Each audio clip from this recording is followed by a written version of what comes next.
ৰাজ্যত অব্যাহত চোৰাং গৰু মহৰ অবাধ সৰবৰাহ নগৰ হাটুৱালত আৰক্ষীৰ জালত এখন মহ ভৰ্তি ট্ৰাকসহ আটক এটা সৰবৰাহকাৰী A01JC0354 নম্বৰৰ এখন 10-চকীয়া ট্ৰাকেৰে 28টাকৈ চোৰাং মহ অবৈধভাৱে সৰবৰাহৰ চেষ্টা কৰিছিল দুষ্ট চক্ৰটোৱে নিশা নগৰ সামগুৰিৰ হাটুৱাল হৈ বহিৰাজ্যলৈ মহখিনি সৰবৰাহৰ চেষ্টা চলোৱাৰ অৱস্থাতেই গোপন সূত্ৰৰ খবৰৰ ভিত্তিত হাটুৱাল আৰক্ষীয়ে চলাইছিল অভিযান চোৰাং মহখিনিৰ সৰবৰাহত জড়িত আব্দুল সত্তাৰ নামৰ নগাঁও ৰাঙলুৰ এটা অসাধু সৰবৰাহকাৰীক আটক কৰিবলৈ সক্ষম হয় আৰক্ষীয়ে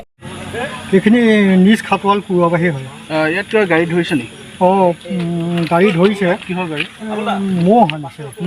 আনিছে ক'ৰ পৰা আনিছে কি মহ আনিছে তেওঁলোকক সোধা মতে তেওঁলোকে ক'লে যে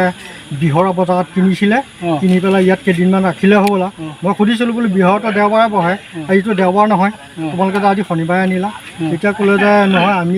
বিহৰৰ পৰা কিনি আনিলোঁ আনি পেলাই ইয়াতে কেইদিনমান পালিলোঁ পালি পেলাই এতিয়া আকৌ কঠীয়া তুলি নে ক'বলৈ নিদিওঁ ক'ত পালিছিলে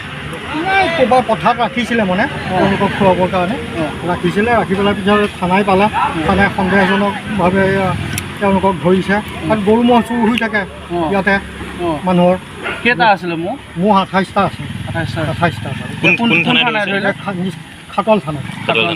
দেখিবলৈ পোৱা গৈছে আপোনালোকে যিটো পথ এই পথটোতে এটা চিণ্ডিকেটৰ পথ হৈ পৰিছে বা চোৰাং গৰুবিলাক যায় বা চুৰি কৰা গৰুবিলাক এই পথে দিয়ে যায় বহু ক্ষেত্ৰত আৰক্ষীয়ে টহলদাৰী আৰক্ষীয়ে যদি জব্দ কৰিও বিফলো হৈছে এই ক্ষেত্ৰত আৰক্ষীক কি জনাব আৰক্ষীক কি জনাম মানে আৰক্ষীয়েতো পৰাপক্ষতো তেওঁলোকে পেট্ৰলিং কৰিয়ে আছে দেই আমাৰ খাটল থানা ভালেখিনি পেট্ৰলিং কৰি থাকে কিন্তু তাৰ ভিতৰতো মানে সাৰি যায় মানে ধৰিয়ে থাকে তেওঁলোকে আৰু কঠোৰ হ'ব লাগে নেকি আৰু কঠোৰ হ'ব লাগে প্ৰশাসন আৰু কঠোৰ হ'লেতো ভাল আপুনি যাৰ লগত কথা পাতিছিলে তেওঁ কোন হৈছিলে ন গাড়ীখনৰ কোনোবা আছিলে গাড়ীখনৰ তেওঁ হেৰি বেপাৰী বুলি ক'লে তেওঁ ক'লে মই বেপাৰী বোলো ড্ৰাইভাৰ ক'ত গ'ল ড্ৰাইভাৰ পগালে বুলি ক'লে বেপাৰীজন ক'লৈ গ'ল এতিয়া বেপাৰীজন এই থানাত আছে থানাত পুলিচে ধৰিছে ধৰিছে হয় ঠিক আছে নগাঁৱৰ পৰা বিভূতি বৰাৰ ৰিপৰ্ট সুহানা লাইভ